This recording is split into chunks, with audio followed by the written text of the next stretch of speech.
Première partie. Le jeu du sang. Le vestiaire retentissait de cris, d'échos et du crépitement liquide des douches éclaboussant le carrelage. Les filles avaient joué au volley-ball. Pendant la récréation, et leur transpiration était légère et fraîche. Carrie se tenait massivement plantée, dégoulinant. Maussade, elle restait plantée là, tête penchée, ruisselante, inerte sous la douche. Ce ne fut qu'à l'instant où elle s'écarta de la douche qu'elle virent toute le sang qui lui coulait le long de la jambe. Elle croit que ça sert de rouge à lèvres, mais enfin, Carrie, t'as tes règles. Soudain, un tampon hygiénique la frappa à la poitrine et tomba à ses pieds avec un choc mou. Les rires dégoûtés, méprisants, horrifiés parurent s'amplifier pour se muer en une agressivité malfaisante et les filles se mirent à lancer sur Carrie des tampons, des serviettes hygiéniques. Les projectiles volaient comme des flocons de neige et le refrain devint « Mais y a un bouchon, mais y a un bouchon !»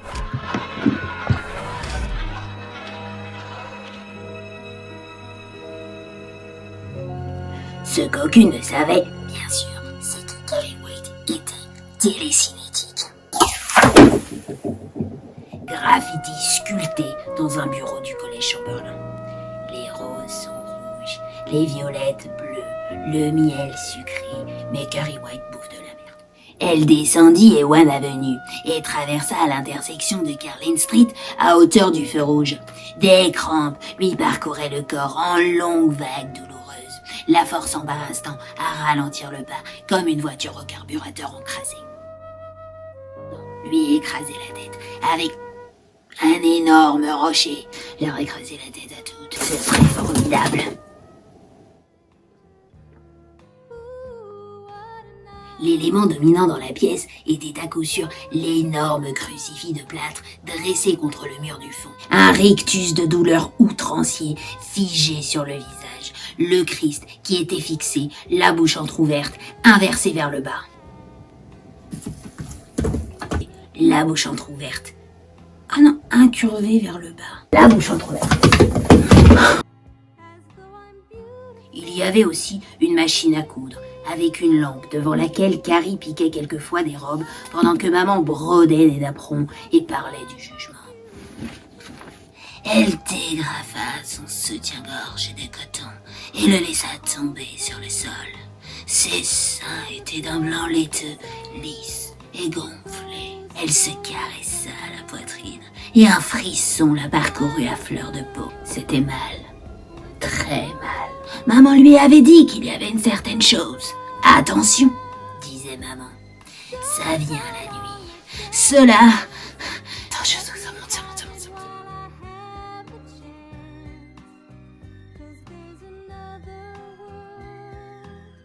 Chris regardait par terre, avec un reniflement de mépris affecté. Le reste des filles contemplaient un peu n'importe quoi, au hasard, évitant avec soin leur professeur de gymnastique. Sue se surprit à considérer la rangée des douches, la scène du crime. Y en a-t-il une parmi vous qui ait pensé un instant que Carrie pouvait éprouver des sentiments? Voilà, une semaine de retenue. Soupir spontané de soulagement. Je ne viendrai pas, comme vous voudrez. 3 jours de renvoi et l'interdiction du bal. Vous y êtes. C'est pas fini, dit Chris Arkenstein entre ses dents. C'est même loin d'être fini. Personne ne dit rien. Mais t'es complètement folle? Il la considéra. C'est pourtant bien ce que je veux, Tommy. Pas moi. Les traits de Sue se durcirent. C'est pourtant bien toi. Là, minute. Je veux pas dire non. Laisse-moi parler. Tu veux que je conduise Carrie White au bal de printemps? D'abord, qu'est-ce qui te fait croire qu'elle accepterait? Ne pas dire oui, mais enfin, avec toi, elle viendra sûrement. J'ai bien vu comme elle te regarde. Enfin, je te le répète, Tommy, elle pourra jamais te dire non.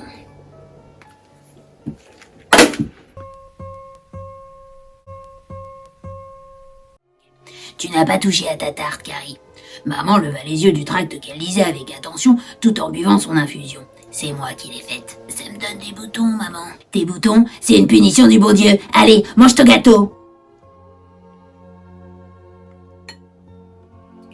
Maman, ouais. J'ai été invitée au bal de printemps vendredi prochain par Tommy Ross. Et c'est un garçon très gentil. Il m'a promis de passer à la maison pour que... Non! Qu'il me ramènerait à 11h. Non, non et non. Maman, je t'en prie. Je veux essayer d'être normale, d'être moi-même, et là j'ai ma voix normale.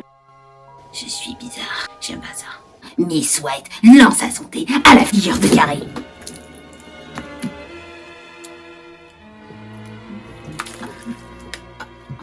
Après le sang, viennent les garçons. Comme les chiens qui reniflent, qui allaitent, qui bavent, des chiens qui essaient de trouver d'où vient l'odeur, cette odeur. Elle lança le bras toute volée et sa paume s'abattit contre le visage de Carrie.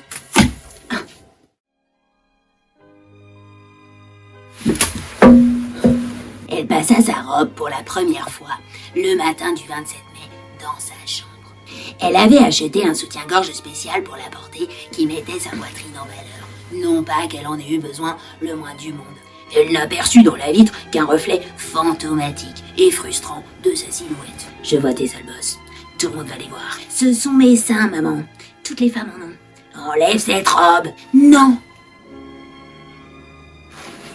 Maman poussa un hurlement. Elle crispa le poing droit et se frappa dans la bouche. Elle y mit les doigts et les plaqua sur la couverture de la Bible. Lavez le sang de l'agneau, chuchocha-t-elle. Elle regarda Carrie, les yeux flamboyants. Une expression terrifiante de fureur sacrée imprégnait son visage. Lavez le sang de l'agneau.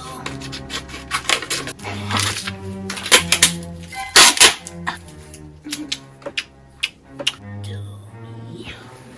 7h32. Il va jamais venir. L'eau qu'on surveille ne bouge jamais. Il viendra. 7h32. Non, il viendra pas. Il est là, dehors, à se moquer de toi, avec tous ses amis. Et tout à l'heure, ils vont défiler à la fenêtre, dans leur voiture, en klaxonnant, en poussant des cris, en sifflant, en t'humiliant. Tristement, elle se concentra pour soulever la machine à coudre et lui faire décrire dans l'air des cercles de diamètre croissant. 7h33, il viendra pas.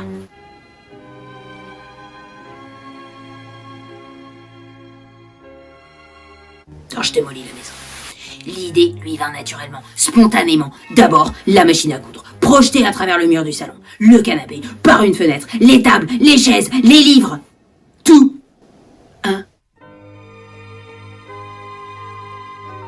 Un pinceau lumineux illumina la fenêtre. 7h34.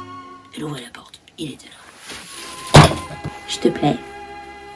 Tu es très belle, répondit-il. Et elle l'était.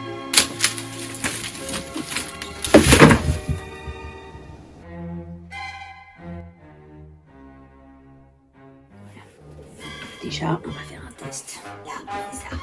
Là, toi, tu te cacheras. Il est temps de voter. Carrie et Tommy s'assirent. Tina Blake et Norma Watson circulaient dans la salle, distribuant les bulletins de vote photocopiés. Et lorsque Norma en déposa un sur la table en leur sifflant « Bonne chance », Carrie prit le bulletin et l'examina. Puis, elle resta un instant, bouche bée.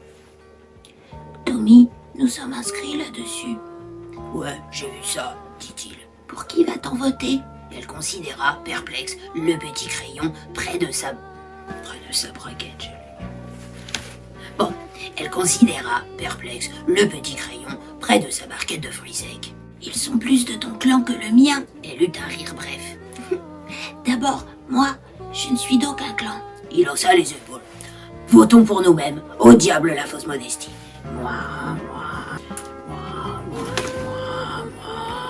Moi. Moi que c'est moi. Les piles étaient plus hautes cette fois, mais semblaient encore identiques. De nouveau, 3 décomptes furent opérés. Par précaution, Vic Mooney vint de nouveau vers le micro. Il marqua un temps d'arrêt, savourant le climat de tension qui planait dans la salle, puis il annonça simplement « Tommy et Carrie sont élus. » Le roi et la reine du bal de printemps 1979, Tommy Ross et Carrie White.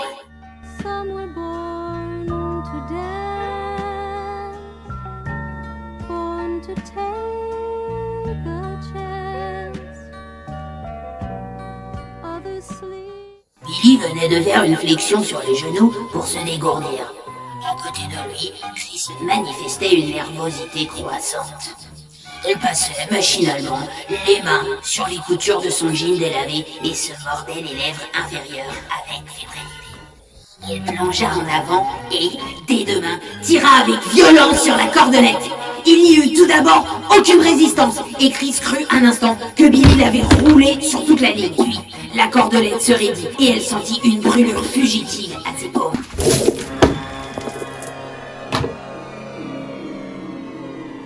À l'intérieur, la musique s'interrompit. Silence total.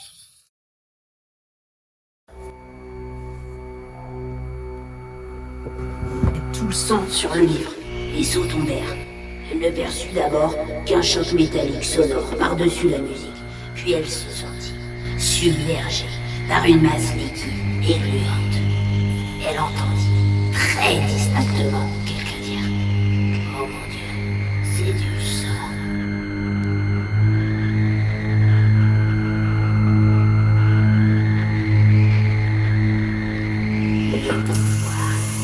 Il était temps de leur faire une démonstration. Elle eut un bref rire hystérique. C'est une des formules favorites de maman.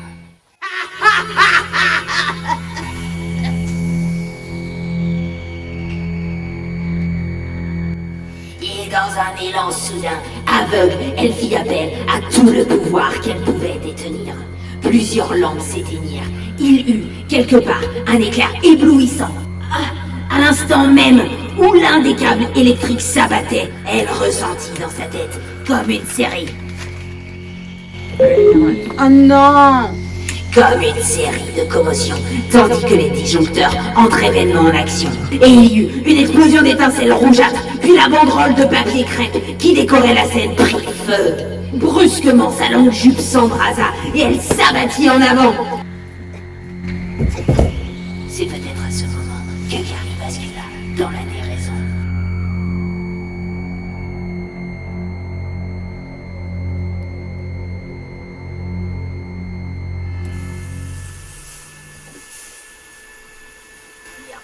Assise sur son tabouret, elle avait l'air de l'écolière modèle qui tient la tête de la classe. Mais son regard avait une expression démente. Les fenêtres du salon s'ouvrirent brusquement de l'intérieur. La porte de la cuisine claqua et Carrie entra dans la pièce. Son corps, déformé, racorni, évoquait la silhouette d'une sorcière. De sa robe de bal, il ne restait que des lambeaux souillés de sang de porc. S'était écaillé et desséché sur la peau. Maman, chuchocha-t-elle, chuchota. Margaret White était assise sur un tabouret dans la cuisine, le couteau à découper caché dans les plis de sa robe. J'aurais dû me tuer quand il est entré en moi, dit-elle à voix haute. Maman, je veux pas entendre ça. Ah si, tu vas l'entendre là. À son entrée seulement, j'ai senti son haleine chargée de whisky. Il m'a prise et j'aimais ça. J'aimais ça.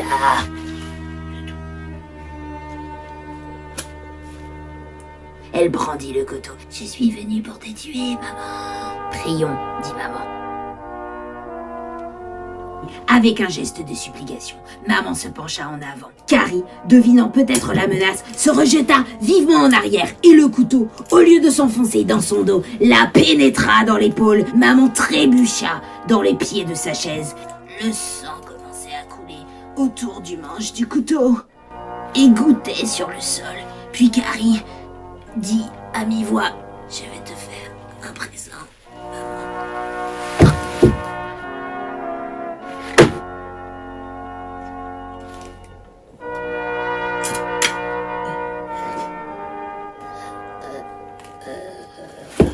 Ce petit livre est maintenant achevé.